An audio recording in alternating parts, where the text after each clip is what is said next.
నిరుద్యోగులకు good news. Indian రైల్వేలో పెద్ద ఎత్తున ఉద్యోగ నియామకాలను ప్రకటించింది రైల్వే శాఖ. దేశవ్యాప్తంగా వివిధ జోన్లలో మొత్తం 9,970 అసిస్టెంట్లకు పైలట్ పోస్టుల భర్తీకి నోటిఫికేషన్ జారీ చేసింది. 10 తరగతి ఉత్తీర్ణతలో పాటు ఐటీఐ లేదా ఇంజనీరింగ్ డిప్లొమా లేదా డిగ్రీ పూర్తి చేసిన వారు ఈ ఉద్యోగాలకు అర్హులు. ఏప్రిల్ 10 నుంచి ఆన్లైన్ ద్వారా దరఖాస్తులు చేసుకోవచ్చు. ఎంపిక ప్రక్రియలో CBT, CBAT, document verification, medical test ఉంటాయి. ఆసక్తిగల అభ్యర్థులు మే 9, 2025 లోపు దరఖాస్తు చేసుకోవాలి. దేశవ్యాప్తంగా వివిధ రైల్వే జోన్లలో అసిస్టెంట్లోకో పైలట్ పోస్టులకు మొత్తం 9,970 ఖాళీలున్నాయి. వీటిలో తూర్పు కోస్ట్ రైల్వే, తూర్పు రైల్వే, సౌత్ ఈస్టర్న్ రైల్వేలలో ఎక్కువ పోస్టులు కేటాయించారు.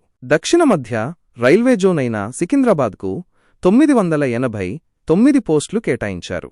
ఈ పోస్టులకు దరఖాస్తు చేసుకోవడానికి ఆసక్తి ఉన్న అభ్యర్థులు 10వ తరగతి పాసై సంబంధిత ట్రేడ్లో ఐటీఐ ఉండాలి లేదా సంబంధిత రంగంలో ఇంజనీరింగ్లో డిప్లొమా బై డిగ్రీని కలిగి ఉండాలి.